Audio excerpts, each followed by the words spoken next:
शाहिद मंजूर जी हैं, समाजवादी पार्टी के वरिष्ठ नेता हैं, वर्तमान में किठौर विधानसभा से विधायक और पूर्व में मंत्री भी रह चुके हैं। मुख्यमंत्री योगी आदित्यनाथ मेरठ पहुंचे थे और उन्होंने एक बयान दिया था जिसको लेकर आज बातचीत करेंगे शाहिद मंजूर साहब से।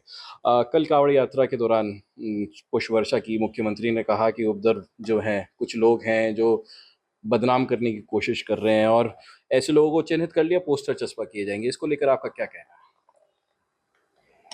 मुख्यमंत्री जी कल मेरठ आए, पुष्प वर्षा करी, कांवड़ियों का स्वागत किया। ये अलग पहलू है, ये धार्मिक है, धर्म से जुड़ी हुई, आस्था से जुड़ा हुआ मामला है। तो निश्चय ये है, उनका काम है, वो करते हैं, हर साल कर रहे हैं। लेकिन अब अरे श्रीमती जी, कुछ तो सस्ता लो। नहीं श्रीमान जी, सब बढ़िया लो। इसमें क्या खास बात है? थोड़े में ज्यादा स्वाद, यही तो है इसकी खास बात। क्या स्वाद है? अरे मेरे राजा, सबका राजा प्योर मसाला। 8 साल उनके शासनकाल को कंप्लीट हो गए। 11-12 साल, 12वां साल चल रहा है माननीय मोदी जी को। 12 साल 8 साल दोनों मिला के ये कार्यकाल है, बड़ा कार्यकाल है। अब इस 12 साल में, 8 साल में भी अगर किसी धार्मिक यात्रा में, किसी आयोजन में या जन समस्याओं को लेकर कोई उपद्रव होता है या कोई एक्शन का रिएक्शन होता है, तो सरकार को, मुख्यमंत्री जी को या भारत सरकार को इन सब बातों पर गंभीरता से सोचना चाहिए। अभी तक तो भारत सरकार कोई भी काम जो है वो पुरानी सरकारों पर, 75 साल पर, 70 साल पर, वो जो भी कुछ काम हुआ उसको वो थोप देती थी। लेकिन अब तो 12 साल से आपका सरकार है। अगर अभी भी जो है आपके लाख दावों के बावजूद, आपने कहा था कि नोटबंदी से आतंकवाद खत्म हो जाएगा, आपने कहा था 370 हटने से खत्म हो जाएगा, आपने जो जो प्रयोग करे हैं उन तमाम प्रयोग के करने के बाद भी अगर आतंकवाद नहीं घटा है, अगर समस्याएं नहीं घटी हैं, अगर रोजगार के अवसर नहीं बढ़े हैं, बेरोजगारी नहीं मिटी है, या बुलडोजर सभ्यता से क्राइम नहीं रुका है, या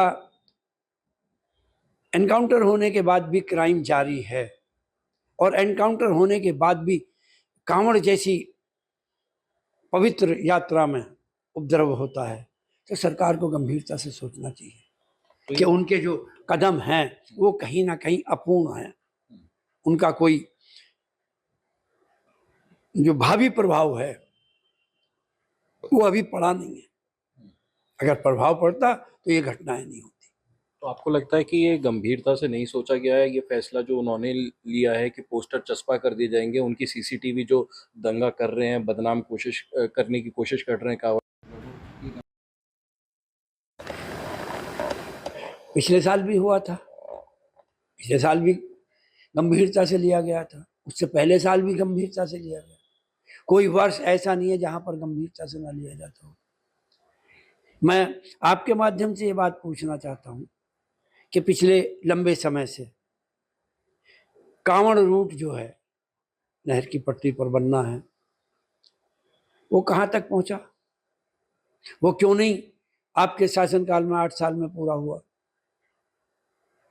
ये जो सारा सिस्टम जो है वो बंद होता है और सिस्टम को सुचारू करने के लिए 8 दिन 10 दिन जो है पश्चिमी उत्तर प्रदेश में लगते हैं, तो ये 8 साल में भी इसका सुधार नहीं हुआ। मेरे हिसाब से तो पहले साल में, दूसरे साल में इसका हिसाब हो जाना चाहिए था। फूल बरसाना, फूल फेंकना, स्वागत करना, ये अच्छी बात है, लेकिन परमानेंट हल करना समस्या का, वो भी सरकार की जिम्मेदारी है। सरकार को परमानेंट हल सोचना चाहिए। और जो रूट है उस रूट को अच्छा बनाना चाहिए, सुसज्जित करना चाहिए और तमाम जो टेम्परेरी व्यवस्था होती हैं उनको परमानेंट करनी चाहिए। चाहे उस रूट पे लाइट की व्यवस्था है, चाहे पानी की व्यवस्था है, चाहे वो रोज़मर्रा की ज़िंदगी में जो आदमी की निजी समस्याएं हैं उनको निपटाना है, उनके लिए परमानेंट इलाज करना, तो इंतज़ाम करना है, उनको करना चाहिए। लेकिन उस दिशा में काम ना हो के ठीक है फूल बांट के गए, अच्छी बात है, लेकिन बेहतर हो के इस समस्या का मूल जो कारण है उसका निराकरण करें। वो होगा तो समस्या का हल होगा। जहाँ तक पोस्टर चिपकाने की बात है, कोई आउट ऑफ स्टेट है, आउट ऑफ डिस्ट्रिक्ट है, आप उसके पोस्टर चिपकाओ, घटना तो हो गई।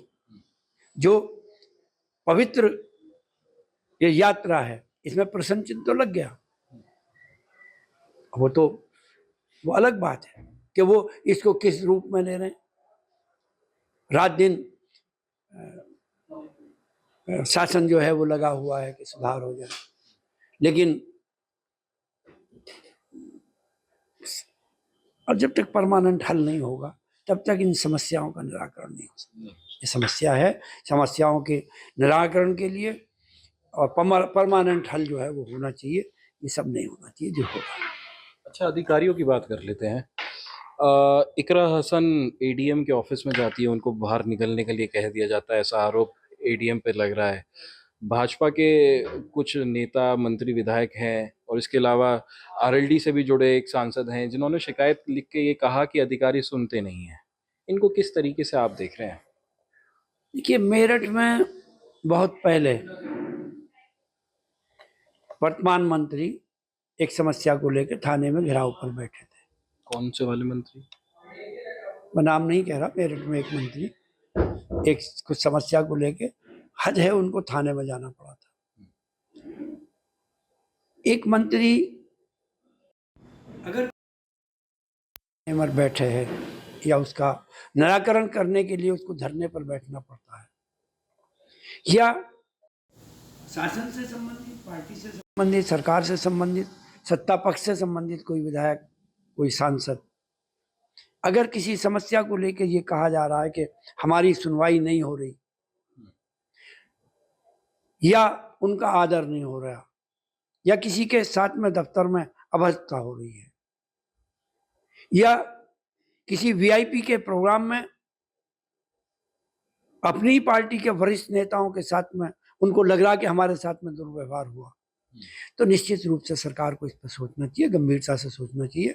और जनप्रतिनिधियों से भी मेरा एक ये आग्रह कर सकता हूँ, मैं निवेदन कर सकता हूँ कि किसी भी जनप्रतिनिधि के साथ अगर कोई अप्रिय घटना होती है, अभद्रता होती है, तो तमाम जनप्रतिनिधियों को इस संबंध में गंभीरता से सोचना चाहिए, शासन को सोचना चाहिए, सरकार को सोचना चाहिए और जो वरिष्ठ अधिकारी हैं उनको भी ये बात सोचनी चाहिए कि ऐसी घटनाएं दोबारा से ना हो जिससे सत्ता पक्ष के लोग या जनप्रतिनिधि वो अपने आप को ये कहें कि हमारी सुनी नहीं जा रही। सरकार को गंभीरता से विचार करना चाहिए। ये जो बाहर निकालने वाला शब्द आया इकरा हसन के लिए, सांसद हैं वो, और इसके अलावा कल जो कार्यक्रम मुख्यमंत्री जी का हुआ उसमें भी वरिष्ठ नेता भारतीय जनता पार्टी के, उनको ही अधिकारियों ने रोक लिया। मैं ये कह रहा हूँ कि जब इकरा हसन को रोका जाएगा और हम उसको धर्म से, जाति से, पार्टी से बांध कर देखेंगे और उस दायरे में आकर अगर हम देखेंगे कि ये अमुक पार्टी की हैं या अमुक जाति की हैं और बरादरी की हैं, तो उसके नतीजे यही निकलेंगे। बात तो जनप्रतिनिधि की है, वो सत्ता पक्ष का हो या विरोध का हो। और विधानसभा अध्यक्ष में और पार्लियामेंट में बार बार ये पीठ से ये निर्देशित किया जाता था जनप्रतिनिधियों का सम्मान होना चाहिए, चाहे किसी भी पार्टी का हो। तो सरकार को गंभीरता से लेना चाहिए कि ऐसी घटनाएं क्यों हो रही हैं, उसकी जांच भी करानी चाहिए और गंभीरता से जांच कराने के ऐसे लोगों के विरुद्ध कार्रवाई भी करनी चाहिए। ये मेरा मानना है। और हम जितने भी जनप्रतिनिधि हैं, अगर किसी का भी किसी स्तर पर अपमान होता है तो हमें इससे खुश नहीं होना चाहिए, दुखी होना चाहिए।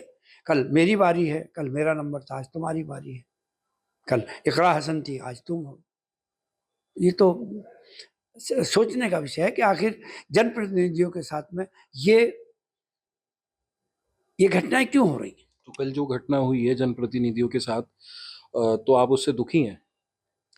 अगर किसी भी जनप्रतिनिधि के साथ में उसको असुविधा हुई है तो दुख की तो बात है।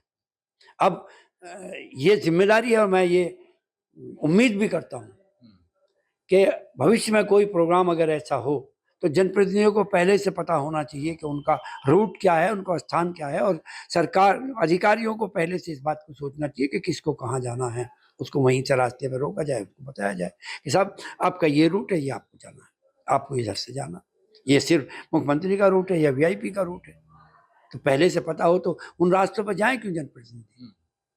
हमें तो पता होता नहीं कि किस रास्ते से मुख्यमंत्री को आना, किसको जाना। हम तो जो रास्ता दिखाई दे रहा है उस पर चल रहे हैं। तो पहले से हमें सूचित होना चाहिए कि साहब ये रास्ता है, यहाँ आपकी गाड़ी खड़ी होगी, यहाँ आपको बैठना। चलिए विकास की बात कर लेते हैं। ऊर्जा मंत्री हैं, अभी पीछे वीडियो वायरल रही उनकी, AK शर्मा की। उनसे किसी ने कहा कि बिजली नहीं आ रही है, 3 घंटे बिजली आ रही है, उसके बाद वो नारेबाजी करते ये हुए। घटना तो मेरठ की है। मेरठ में ये घटना हुई, लोगों ने समस्या बतलाई कि 3 घंटे बिजली आ रही। उन्होंने संज्ञान भी लिया और कहा भी मात्र 3 घंटे। और उसके बाद में किसी ने कोई प्रसाद दिया, माथे से लगाया, ये तो बहुत अच्छी बात है, सम्मान किया। और उसके बाद में समस्या सुनने के बाद में उन्होंने 3 घंटे बिजली की बात कही। उन्होंने 3 घंटे 3 नारे लगाए और समस्या का समाधान करके चले गए। तो जहाँ समस्याओं का समाधान नारों से हो रहा है उसमें मैं क्या कह सकता हूँ? अभी आपने एक बात बोली कि कल हमारा नंबर था, आज तुम्हारा नंबर आ गया। तो फिर जैसे कि वो परेशानी जैसे जनता ने बताई, उसके बाद कल ऐसी चीज हो गई, मुरादाबाद में एक कार्यक्रम था उन्हीं का, मंत्री का, और उसमें 10 मिनट के लिए बिजली नहीं रही। अब ये बात तो मुख्यमंत्री जी को सोचनी चाहिए कि आखिर जिस विभाग के वो मंत्री हैं, उस दिन तो कर्मचारी अधिकारियों को, बिजली के इंजीनियर को सचेत होना चाहिए था कि आज हमारा मंत्री यहाँ पर है, आज कोई ऐसी घटना नहीं होनी चाहिए कि जो उनको असुविधा हो। उनके सामने हो गई। जब मंत्री के सामने ये घटनाएं हो रही तो पीछे क्या स्थिति होगी? और वहाँ की जनता से पूछो कि वहाँ जब वीआईपी जिले में है और फिर बिजली का कट हो रहा है और वीआईपी प्रोग्राम में हो रहा है, तो मंत्री जी को संज्ञान लेना चाहिए कि प्रदेश में क्या हालत है, स्थिति क्या स्थिति है बिजली की। आपके विधानसभा में क्या स्थिति है? मेरी विधानसभा भी तो मेरी प्रदेश का हिस्सा है, वो किस प्रदेश से बाहर है। जब मंत्री की जो लिए हालत है वो हमारे यहाँ भी है। एक बात अच्छी है क्षेत्र की, जहाँ तक बात करो तो एक बात बहुत अच्छी है कि मेरे सरकार में रहते हुए, जब हम लोग सरकार में थे, हमारे माननीय मुख्यमंत्री जी ने मेरे विधानसभा क्षेत्र में बिजली घरों का इतना निर्माण करा दिया था कि बहुत सारी समस्याओं का निराकरण हो गया था। जो लो वोल्टेज की प्रॉब्लम थी वो दूर हो गई थी। जहाँ आसानी से बिजली नहीं जाती थी वहाँ पर बिजली घर बन के आसानी से बिजली जाने लगी। तो कुछ बेहतर स्थिति है, लेकिन नया तो कुछ है ही नहीं। जो हमने खड़े कर दिए, बिजली घर बनवा दिए, वो बिजली घर है, उसके बाद में तो कुछ बना नहीं। और अगर प्रदेश के लेवल पे भी है तो जो बिजली निर्माण जहाँ होती है वो भी मुख्यमंत्री इनके शासनकाल में कोई यूनिट का और निर्माण नहीं हुआ है कि जिससे और बिजली की बढ़ोतरी हो जाती। तो बिजली तो इतनी बन रही है और खपत रोजाना बढ़ रही है, तो समस्या तो होगी। बस आखिरी सवाल लूँगा आपसे, क्योंकि चुनाव भी नज़दीक हैं, 26 में पंचायत के चुनाव हैं, उसके बाद विधानसभा के चुनाव है। गठबंधन आपका है कांग्रेस के साथ भी, और फिर पूरा इंडी गठबंधन आपका है। कैसा रहने वाला आने वाला समय? आप कांग्रेस के साथ रहेंगे विधानसभा चुनाव और पंचायत चुनाव में अकेले लड़ेंगे, क्या रहने वाला है? जहाँ तक पंचायत चुनाव है, ये लोकल चुनाव होते हैं। अभी न तो परिसीमन हुआ है, ना ही आरक्षण हुआ है। इस विषय में जो हमारी पार्टी का नेतृत्व, हमारे नेता आदरणीय अखिलेश यादव जी जो निर्णय लेंगे हम उस सबका पालन करेंगे। ये तो रहा आपके इसका। ऊपर से गठबंधन की बात है, गठबंधन करना, किससे करना, किसके साथ रहना, किसको क्या सीट देनी, किसको नहीं देनी, ये हमारे नेतृत्व का काम है, हमारे नेता का काम है। जो वो करते हैं हम उसको फॉलो करते आप भी तो कुछ चाहते होंगे। हैं। हमारे नेता की इच्छा मेरी इच्छा है। वरिष्ठ हैं आप राजनीति में, जो बहुत बड़ा। जो हमारे नेता की इच्छा वो मेरी इच्छा। बहुत बहुत शुक्रिया बात करने के लिए। ये थे हमारे साथ शाहिद मंजूर साहब। बड़ी सरलता से बड़ी गहरी बातें कहते हुए यहाँ पे नजर आए हैं। अधिकारियों और सरकार को भी एक नसीहत दी है कि अगर ऐसा होता है कि जनप्रतिनिधियों को अपमानित होना पड़ता है तो उस पर विचार करें और विकास के लिए भी काफ़ी बातों पर चर्चा की है। अनमोल शर्मा, TV9 उत्तर प्रदेश, मेरठ। कुछ तो सस्ता लो, सब बढ़िया लो, इसमें क्या खास बात है? थोड़े में ज्यादा स्वाद, यही तो है इसकी खास बात।